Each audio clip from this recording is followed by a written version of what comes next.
How critical are the 5 bond proposals for Shreveport? The election is Saturday. I know that's what you want to talk about today. How critical are they? Critical would be an understatement for these bond proposals, Aaron. We're talking about our streets. They get worse by the day. We're talking about our water and sewer system, where we're just waiting for something like last February to happen again. So we need to invest in those systems right now. And you're talking about public safety.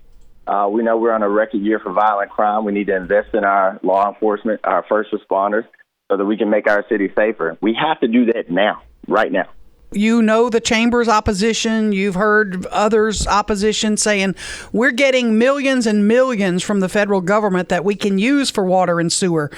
You heard Senator Cassidy say we don't need to raise taxes in Shreveport for water and sewer. The infrastructure bill will take care of that. What ye say to that? I would say that I have looked at our bills and the cost of our water and sewer system and our deferred maintenance more than anybody else. And I'll tell you that our water and sewer system alone, we're talking about $1 billion problem. The federal government, no way you shake it, are we going to get $1 billion from the federal government. And the people that I've talked to at the White House, I've sat with Mitch Landrieu, everybody is telling them that it is fiscally prudent for us to use local, state, and federal dollars in order for us to meet our big price tag. So we cannot just wait on the federal government. We'd be waiting like New Orleans. We'd be waiting like Lake Charles right now for emergency relief funds. We have to act at the local level so that we can take care of ourselves and utilize those federal funds when it comes down for us to take care of our water system, roads, and things of that nature. Mr. Adrian, just to clarify, because there's been a number of different numbers tossed around.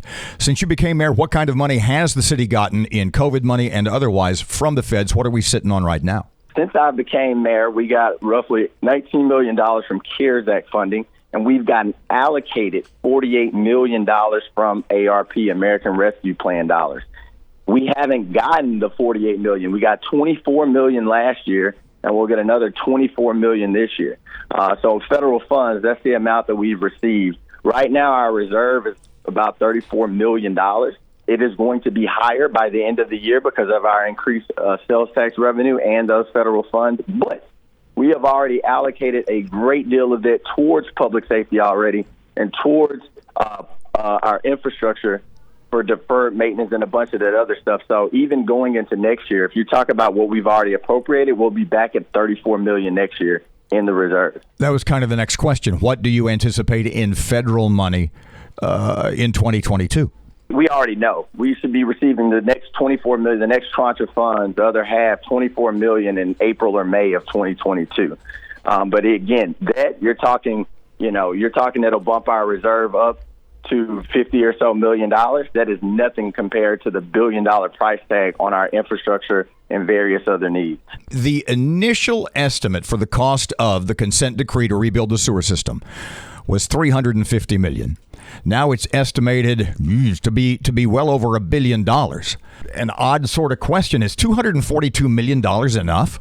Given inflation over the last 8 or 10 or 12 months and everything else, the cost of materials, etc., is $242 million to do the things that you want to do in this bond issue? Is that anywhere close to the amount of money that you'll need? Let's just round it off and say we have $1.5 billion worth of needs. In order for us to eat that elephant, we have to take a chunk out of it. But let me tell you something special that this bond would do for us.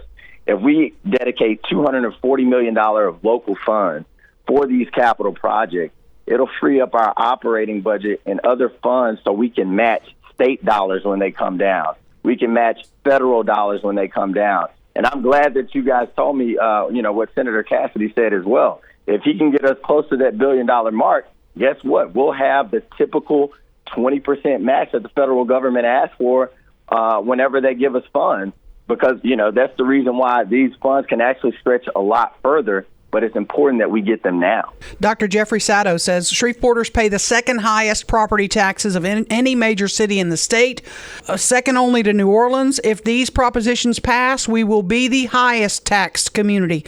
That has to worry you.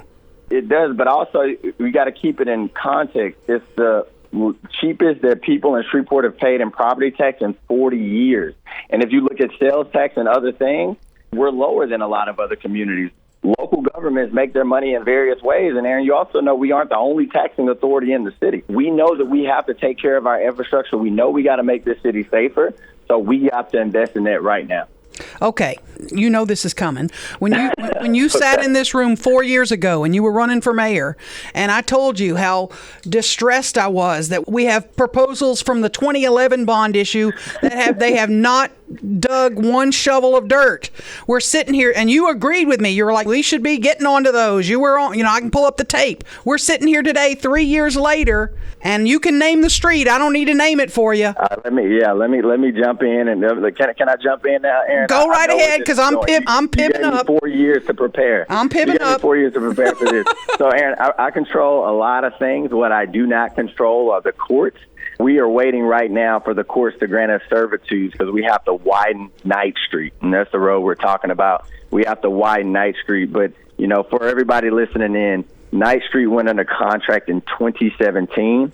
Once we actually got in and started doing the construction and the design and realized we had to widen it, bumped into some other utilities, created some complications. So in January, Aaron, the courts are supposed to be hearing this and granting us servitudes. And I'm calling in as soon as we get word that we can go and put a shovel into the ground. But so why did we wait till this year to expropriate the land? You follow me? It's like, why don't we move on those things that we can move on ASAP? Like you said, this spans over multiple administrations. So, we weren't solely in control.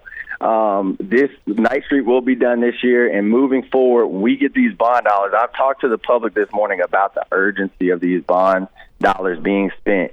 I promise you, we will push every single day to get these repairs done because we cannot afford to wait. The price tag just gets bigger and the problems get bigger. Senator Tarver, others have said this bond election will be a referendum on you and your administration. Agree or disagree? I strongly disagree, Aaron. This bond election isn't about a particular person. It's about what our city wants to do moving forward.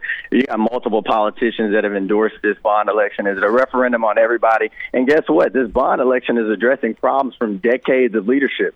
I've only been here for 3 years. So, it would be a referendum on a whole lot of people. So we reject it.